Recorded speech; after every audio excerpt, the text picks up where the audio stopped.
Dear Lord, baby Jesus, or as our brothers to the south call you, Jesus, we thank you so much for this bountiful harvest of Domino's, KFC, and the always delicious Taco Bell. I just want to take time to say thank you for my family, my two beautiful, beautiful, handsome, striking sons, Walker and Texas Ranger, or TR, as we call him. And, of course, my red-hot smoking wife, Carly, who is a stone-cold fox. Also want to thank you for my best friend and teammate, Cal Naughton Jr., who's got my back no matter what. Shake and bake. Dear Lord, baby Jesus, we also thank you for my wife's father, Chip. We hope that you can use your baby Jesus powers to heal him and this horrible leg. And it smells terrible, and the dogs are always bothering with it. Dear tiny infant Jesus. Hey, you know, sweetie, Jesus did grow up. You don't always have to call him baby. It's a bit odd and off-putting to pray to a baby. Well, look, I like the Christmas Jesus best, and I'm saying grace. When you say grace, you can say it to grown-up Jesus or teenage Jesus or bearded Jesus or whoever you want. You know what I want? I want you to do this grace good so that God will let us win tomorrow. Dear tiny Jesus, your golden fleece diapers with your tiny little fat balled-up fist He pawing was at a man. He had a beard. Look, I like the baby version the best. Do you hear me? I win the races and I get the money. Ricky, finish the damn grace. Well, I hope our table wouldn't say that about us, but you know, God bless that family. They're praying. The Father's even praying in detail. You know, he's thanking God, or baby Jesus, for the KFC and the always delicious Taco Bell. And they had Coca-Cola on the table. So they're getting some things right. And they even seem to understand the omnipotence of God. Because why are they praying to him? Because they want to win the race tomorrow. So they seem to understand that God is in control. While they have some things right, they do get some very major things wrong. And Jim and I, we get some things right in our family too, and we do get some things wrong. I get a lot of things wrong. Hopefully not that wrong. But if our dining room table could talk, it might tell you about the struggles Jim and I had when we were first trying to start a family. It might tell you about the dinners there with just the two of us at this large table, wanting so badly to fill it with children. But for whatever reason, God was just not giving us that gift. It might tell you about our decision to adopt and the many meetings that took place there with adoption workers and social workers. Our table might tell you about the first time we heard about a little baby boy named Caleb, and we finally saw a picture of him. The beautiful boy with big eyes and a big smile and not a stitch of hair. Our table could also tell you about the time we heard about Caleb's 5-year-old brother Johnny and how he too was available for adoption, and mine and Jim's decision to adopt both boys. It could tell you about how nervous we were during the whole adoption process, because it takes a while for the judge to finally sign that paper that makes you their legal parents. Our table could tell you that we certainly learned to wait on the Lord during that time, because there's nothing we could have done to make anything happen. I couldn't do anything. I couldn't pray enough, fast enough, do anything to make God give me a baby. We couldn't do anything to make the adoption workers work more quickly to bring children into our home. We couldn't do anything to make that judge sign that paper any sooner. And I have to tell you that was scary. It was scary having that. When I first heard about Caleb, I went to my Bible and I looked up the story about Joshua and Caleb. And it's a story where Moses sends the spies out into the promised land, to Canaan, the land flowing with milk and honey. And only 2 spies came back with a positive report, and that was Caleb and Joshua.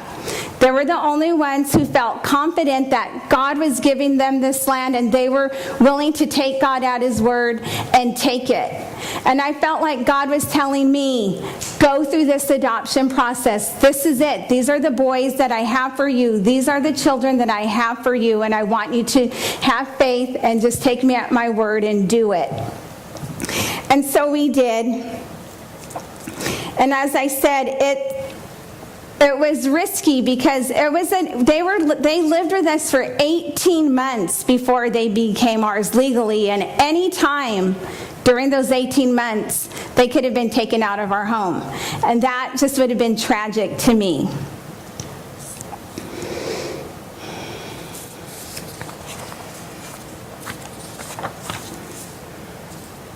That's not to say that while we were waiting, everything was just so lovely and godly. I had some really messy moments during that adoption process. Jim didn't. He was a rock. But sometimes my prayers went something like, God, why don't you love us? Why are you being so cruel? Everybody has a baby. Even the most unfit person has a baby, and you won't give us a baby. Why? I had prayers like that. And it was when John and Caleb finally came to us, I felt God telling me, this is why I took the time I took, because these are the kids I had for you. These are the children I had for you, that I had ordained for you from the beginning of time. And that I was so grateful that God doesn't always answer prayers the way you think you want him to. He always knows better. He always knows best. And we're a family, and we fit, and I'm just so grateful. If our table could talk, maybe it would tell you about the Bible studies that I do on Mondays and Tuesdays with John and Caleb in the morning before school. I do a reading, we discuss the passage. I try to apply it in different ways that fit in their lives at that time. And it's helped them to apply different principles in different situations. Then they go on to study their catechism. Jim and I decided that we wanted to have John and Caleb memorize the Puritan Catechism, which was written a long time ago by Charles Spurgeon.